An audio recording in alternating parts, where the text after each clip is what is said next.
ഒരു ക്രൈം സിനിമയുടെ ലക്ഷ്യം കൊലയാളിയെ കണ്ടെത്തുക മാത്രമാണെങ്കിൽ ഉയിർ അതിനപ്പുറം പോകാൻ ശ്രമിക്കുന്നുണ്ട്. കാരണം ഇവിടെ അന്വേഷണം നടക്കുന്നത് കുറ്റവാളിയിലേക്കല്ല, മനുഷ്യരുടെ ഓർമ്മകളിലേക്കും മറച്ചുവെച്ച സത്യങ്ങളിലേക്കുമൊക്കെയാണ്. ഉയിർ യഥാർത്ഥ സംഭവങ്ങളിൽ നിന്ന് പ്രചോദനം ഉൾക്കൊണ്ട ഒരു റിയലിസ്റ്റിക് ഇൻവെസ്റ്റിഗേഷൻ ഡ്രാമ തന്നെയാണ്. ഒരു യഥാർത്ഥ പോലീസ് അന്വേഷണത്തിന് എത്രത്തോളം ക്ഷമയും നിരീക്ഷണശേഷിയും ആവശ്യമാണോ അതേ അനുഭവം നൽകാനാണ് ഡയറക്ടർ എം പത്മകുമാർ ഈ സിനിമയിൽ ശ്രമിക്കുന്നത്. കഥയെ ഓരോ കഥാപാത്രത്തിൻ്റെ കാഴ്ചപ്പാടിലൂടെ പുനർനിർമ്മിക്കുന്ന രീതിയാണ് ഇവർ ഫോളോ ചെയ്തിരിക്കുന്നത്. ഓരോ അധ്യായവും പുതിയ വിവരങ്ങൾ മാത്രം നൽകുന്നില്ല, നമ്മൾ മുമ്പ് വിശ്വസിച്ച സത്യത്തെ വീണ്ടും ചോദ്യം ചെയ്യുകയാണ്.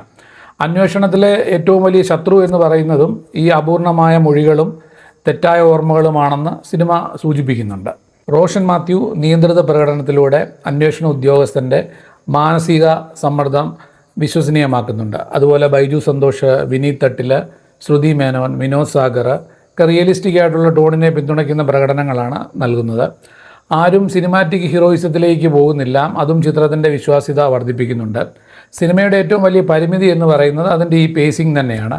മികച്ച ആശയമുണ്ടെങ്കിലും അതിൻ്റെ അവതരണം എല്ലായിടത്തും ഒരേ തീവ്രത നിലനിർത്തുന്നില്ല. അതുപോലെ തന്നെ ഈ കിണറ്റിൽ മരിച്ച നിലയിലെ ഒരു സ്ത്രീയെ കണ്ടെത്തുന്നതിൽ നിന്ന് തുടങ്ങുന്ന അന്വേഷണം കർണാടക വരെ എത്തി പുതിയ നിഗമനങ്ങളുമായിട്ട് ഈ കേസ് ക്ലോസ് ചെയ്യാൻ പോലീസ് ശ്രമിക്കുമ്പോൾ പുതിയ ട്വിസ്റ്റുകൾ വരണമല്ലോ. അതിൽ നിന്നാണ് ശരിക്കും ഈ ഫ്ലാഷ് ബാക്കും ഡ്രാമയും ഇമോഷനും ഫാമിലിയും ഒക്കെ കണക്റ്റ് ആവുന്നത്. വേഗതയേറിയ ട്വിസ്റ്റുകൾ തേടുന്നവർക്ക് ഇതൊരു സ്ലോ പേസ് ആവും. എന്നാലും ഈ ഭാഗങ്ങളിൽ മണികണ്ഠൻ അയ്യപ്പയുടെ സംഗീതവും അജയ് ഡേവിഡ് കാച്ചപ്പള്ളിയുടെ ക്യാമറയും ഒക്കെ ഇതിനെ ഒരു മിനിമൽ സ്പീഡ് അല്ലെങ്കിൽ അത് പേസ് നിലനിർത്തുന്നുണ്ട് അവർ.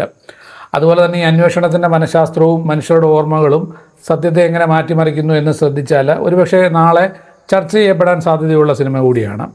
സത്യം കണ്ടെത്തുന്നതിന് മുമ്പ് നമ്മൾ വിശ്വസിക്കുന്ന കഥകളെ ചോദ്യം ചെയ്യണം എന്നാണ് തിരക്കഥാകൃത്തുക്കളായ നിഖിൽ ആർ മേനോനും ഷാജി മാറാടും പറയുന്നത്. ഉയിർ ഇതിനോട് ഏതാണ്ട് നീതി പുലർത്താൻ ശ്രമിക്കുന്നുമുണ്ട്.